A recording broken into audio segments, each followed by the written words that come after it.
দর্শক, আবারও যাচ্ছে রাজধানীর আগারগাঁও নির্বাচন কমিশন ভবনে। নির্বাচনের বেসরকারি ফলাফলের সব শেষ খবর জানাতে যুক্ত হচ্ছেন আমাদের সহকর্মী ইউসুফ ভুইয়া।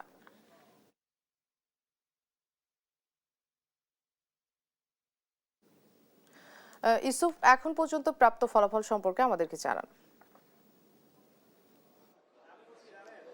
আপনাদেরকে জানিয়ে রাখি, কিন্তু একদম শেষ মুহূর্তের ফলাফল ঘোষণা করছে নির্বাচন কমিশন, এবং নির্বাচন কমিশন যিনি সিনিয়র সচিব রয়েছেন আক্তার আহমেদ, তিনি কিন্তু ফলাফল ঘোষণা করছেন। এবং এখন পর্যন্ত বেসরকারিভাবে কিন্তু 286টি আসনের ফলাফল ঘোষণা করেছেন তারা, এবং এই তথ্য অনুযায়ী তারা কিন্তু সমন্বয়ক্রমে কিন্তু তারা ফলাফল ঘোষণা করছেন। এবং বলাই চলে যে আর কিছুক্ষণের মধ্যে হয়তো চূড়ান্তভাবে 299টি সংসদীয় আসনের ফলাফল আমরা পেয়ে যাব। এবং এছাড়াও কিন্তু তার বাইরে কিন্তু আমরা যে বিভিন্ন জেলা রিটার্নিং কর্মকর্তার কার্যালয় থেকে শুরু করে আমাদের যারা প্রতিনিধি রয়েছে তারাও কিন্তু সেই তথ্য অনুযায়ী এখন পর্যন্ত কিন্তু আমরা 293টি সংসদীয় আসনের ফলাফল পেয়েছি। এবং সেই সংসদীয় আসনের ফলাফলগুলো যদি আপনাদেরকে একটু বলার চেষ্টা করে, যে এখন পর্যন্ত যে পরিস্থিতি নির্বাচনী সংসদীয় আসনের, বলাই চলে যে বাংলাদেশ জাতীয়তাবাদী দল বিএনপি কিন্তু অনেকটাই কিন্তু আসলে সংখ্যাগরিষ্ঠভাবে এগিয়ে আছে, এবং বলাই চলে যে হয়তো সরকার গঠনের পথেও কিন্তু বিএনপি রয়েছে এখন পর্যন্ত যে পরিস্থিতি রয়েছে সেই জায়গা থেকে।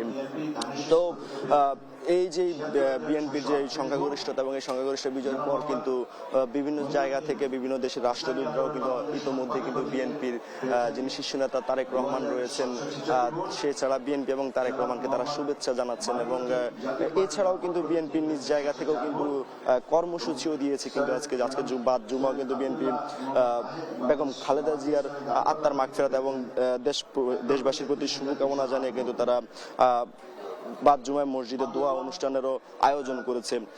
এছাড়া আপনাদেরকে জানিয়ে রাখি যে সংসদীয় আসনগুলোর কথা বলছিলাম, যে 299টি সংসদীয় আসনের ফলাফলের ভিত্তিতেই, যেহেতু আপনারা জানেন যে শেরপুর 3 আসনের সংসদীয় আসনের নির্বাচন স্থগিত করা হয়েছিল শেষ মুহূর্তে জামায়াতের প্রার্থীর মৃত্যুর ঘটনায়, এবং সেই সংসদীয় আসনেরও কিন্তু এই সংসদ নির্বাচনের পর ফলাফলের শেষ পর্যন্ত ফলাফল শেষ হওয়ার পরে হয়তো আমরা জানতে পারবো কবে তফসিল ঘোষণা হবে। এছাড়া যে 299টি সংসদীয় আসনের আমরা যতটুকু জানতে পেরেছি, আগামী কাল হয়তো 2-1 দিনের মধ্যেই গ্যাজেট প্রকাশ হবে সরকারিভাবে। এবং এখন পর্যন্ত আপনাদেরকে জানাই যে এখন পর্যন্ত যে প্রাপ্ত 293টি আসনে যে মধ্যে আমাদের কাছে তথ্য রয়েছে প্রতিনিধি এবং রিটার্নিং কর্মকর্তার কার্যালয় থেকে, সেই অনুযায়ী কিন্তু 213টি আসনে কিন্তু বিএনপি জয়লাভ করেছে। এবং সেই জায়গা থেকে বাংলাদেশ জামায়াতে ইসলামী 66টি আসন, এবং যেই দলটিকে নিয়ে আসলে তরুণ রাজনৈতিক দল বাংলাদেশ জাতীয় নাগরিক পার্টি অনেকের কিন্তু আকাঙ্ক্ষা ছিল আসলে তারা কয়টি আসনে জয়লাভ করে। শেষ পর্যন্ত এখন পর্যন্ত আমাদের কাছে যে তথ্য রয়েছে সেই তথ্য অনুযায়ী কিন্তু 6টি আসনে এনসিপির যারা নেতৃবৃন্দ রয়েছে শীর্ষ পর্যায়ে তারা জয়লাভ করেছেন। এবং অন্যান্য যারা স্বতন্ত্র প্রার্থী রয়েছে এখন পর্যন্ত 8টি বিজয়ের ঘোষণা আমরা পেয়েছি। এবং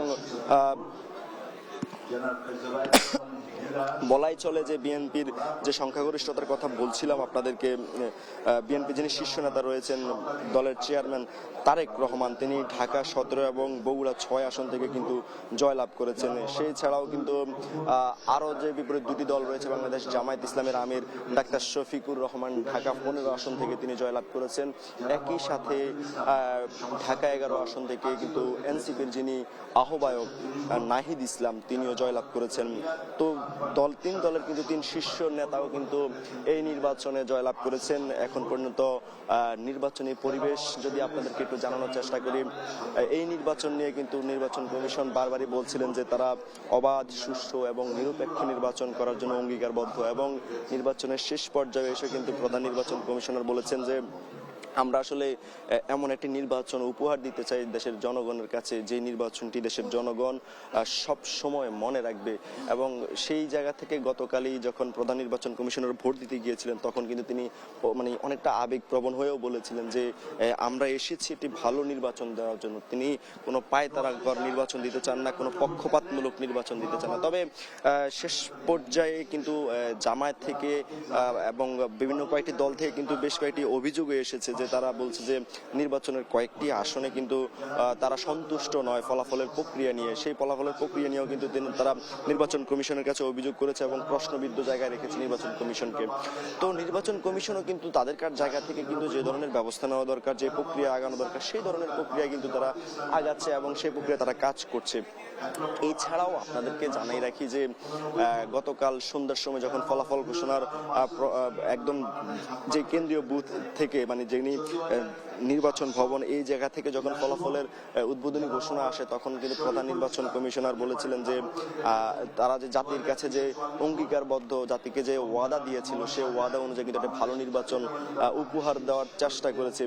তো এই যে সংসদীয় আসনে নির্বাচন এবং ফলাফল ঘোষণা, সেই ফলাফল ঘোষণার প্রক্রিয়া এখন পর্যন্ত বলাই চলে যে আমাদের কিন্তু আর কিছুক্ষণ অপেক্ষা করতে হবে এবং সেই অপেক্ষার পরবর্তীতে আমরা বলতে পারবো যে শেষ পর্যন্ত 299টি সংসদীয় আসনে আসলে কয়টি কারা জয় লাভ করে। তো নির্বাচন কমিশনার আক্তার আহমেদ কিন্তু ফলাফল ঘোষণা করছেন এবং ক্রমান্বয়ে যে জেলা রিটার্নিং কর্মকর্তার কার্যালয় থেকে যে ফলাফলগুলো এখানে আসছে তারা সেগুলো যাচাই বাছাই প্রক্রিয়া করে পরবর্তীতে আনুষ্ঠানিকভাবে বেসরকারিভাবে ঘোষণা করছেন। তো নির্বাচন ভবন থেকে এই ছিল আমার কাছে সবশেষ।